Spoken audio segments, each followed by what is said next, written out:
Joel Embiid returns back tonight against the Oklahoma City Thunder. He hasn't played since January 30th due to a knee injury.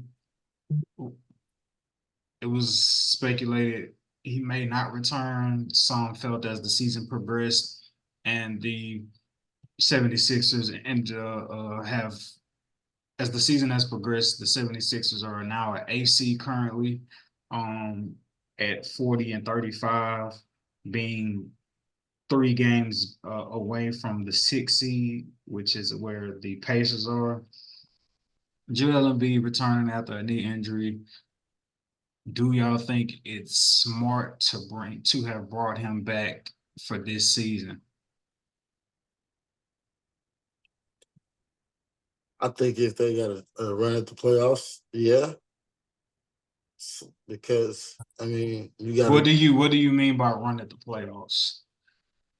if they could get in the playoffs, then you got to utilize all your weapons at that point, right? If not, you didn't give it your all to really go out there and really try, to win. I feel like they just didn't want the season to go in vain, and not feel like they, did put all guns on deck. But I do feel like this is just one of those blows that the franchise had to take. They know that nobody technically did anything wrong. They know who the star is and how the team flourishes with him. So I mean, to be honest, man, I feel like it's kind of putting them back at risk, or even just putting a little bit too much stress on them for no reason. Because around this time of the year, he's supposed to be resting. People can say, "Oh, well, he rested when he was hurt." No, that's rehab. That's you getting back right. That's totally different. Like that's even more work. So I kind of feel like I would have just deactivated him for the rest of the season. Maybe if they were able to stay afloat, maybe like a 4 seed, throw him in the playoffs. But now that you're kind of fighting for that play in now, it's a bit risky in my opinion, man. It's not worth putting out a potential MVP, what a former potential MVP candidate out there to try to save face for the season of a positive wins. Um, I also feel like it kind of takes away some confidence away from Maxi that he could have been developing, you know, because they could have made a run towards the in postseason without Joel, but hey, we'll never know now. We're just gonna see if how the road is for the 76ers, in my opinion. Yeah, man. So the 76ers again are the 8 seed. They are fairly a lock at the AC. Saying that, I mean, they have 40 wins, and the ninth seed being the Chicago Bulls have 36 wins. So, like, as long as they don't go on like a horrific 4 to 5 game losing skid, like they should at bare minimum stay at that AC. Above the Sixers and the 7 seed, you have the Miami Heat, who are 41 and 33. And then again, you have the Indiana Pacers, who are 43 and 33. Mm-hmm. And I feel like that competition is not sturdy enough for you to risk bringing back Joel so early, but I'm done with it. yeah, fourth seed, the fourth seed is the Knicks. They're 44 and 30. Fifth seed, Orlando Magic, 44 and 31. So you have a 4 game differential separating you being at the A seed and you being a fourth seed. However, it's a lot. You can't just win. You have to also, you need other teams to lose and stuff to go in your favor for you to possibly climb out of the play-in tournament. Uh, but hypothetically, if you don't get out of the play-in tournament and you're a seventh or you're an eighth seed, you're standing down the barrel of having to face either the Boston Celtics in the first round or the Milwaukee Bucks in the first round. And I'm on record saying the Bucks ain't losing in the first round, Doc Rivers or not. And then you have like the favorite to come out of the Eastern Conference Finals in like the Boston Celtics. So it's just like is like is bringing Joel Embiid back like truly an optimistic approach you should have took in terms of rolling the dice, or is like he basically Like there's like a dead end. Like there's a dead end of the first round that you're not going to surpass whether you bring him back or not. That you're like you got Joel Embiid going up against. Me personally, I wouldn't have brought him back. I think it's a waste. I think it's a waste and a high risk of you bringing him back. I don't think there's no high reward. Y'all not winning nobody's championship. Like if we being completely realistic, y'all not winning nobody's championship.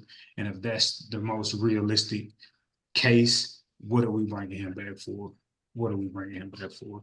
So I that's feel, the I just like I feel like, dude, if Tyrese Maxey can't get them to the playoffs in the East in a play-in tournament, I feel like it's just that says a lot about your supporting cast around Joel Embiid. Not saying that they're bad, it's just it just says like you guys aren't ready to even be with Joel to even like flourish. Like you guys need to be able to hold your own at some point.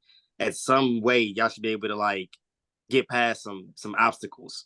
And if you guys can't make the playoffs through the tournament, it just kind of feels like you're in the East, you're not in the West. The West is like, okay, I get it. A lot of juggernauts even at the bottom of the barrel.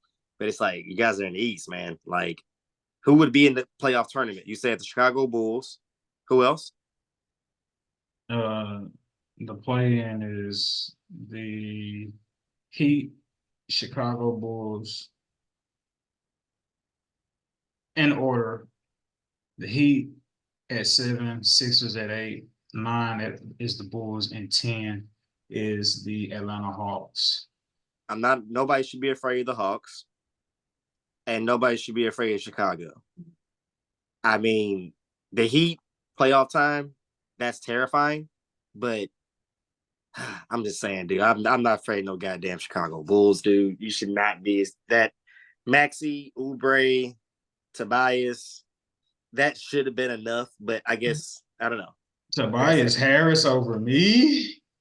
Hey, bro, like that. No, that's the only scenario they should be actually obviously be afraid of. But even then, like, just deal with it. Like, you can't beat the Heat. That's kind of that's an acceptable scenario. You didn't beat the Heat without Joel Embiid. Okay, that's playoff Heat. We get it. But you losing to Chicago or you losing to Atlanta, it's like that's just that doesn't compute. Like those teams they're self-explanatory. They're Chicago Bulls and the Atlanta Hawks, man. Like they're not it. Like when their star player is out, they're super vulnerable. Like that is the core. Is like Trae Young being hurt, or them not them the Bulls just being the Bulls. So I guess, like I said, I guess, man. I don't think injury will happen again. I just think a major embarrassment in this playoff run is going to happen now because now you're at full strength and you have no excuses to use of why you're going to lose any game. Then we drop the seed. So yeah, they just create drama for themselves in Philly. Mm-hmm. Mm-hmm. It's a real thing. Before we get out of here, we spoke briefly about the return of Joel Embiid. Do you think it makes sense? Do you think it's worth the while to try to bring him back for the 76ers? I mean, you definitely want to try to work him in to get in rhythm before the playoffs. And a funny thing happened tonight. As soon as they put him upon projected sites, I won't say the name of one in particular, but let's just say he played a little hooky tonight. Line was at 24 and a half. Guy gets 24. Very Embiidish. Very Embiidish. Yeah. So a nice welcome back. Yeah, that's crazy. But man, you definitely got to get them ramped up if y'all want to have any chance. I believe in Nick Nurse as a coach, so hopefully they can coach it up around him. But in the famous words of Jimmy Butler, Tobias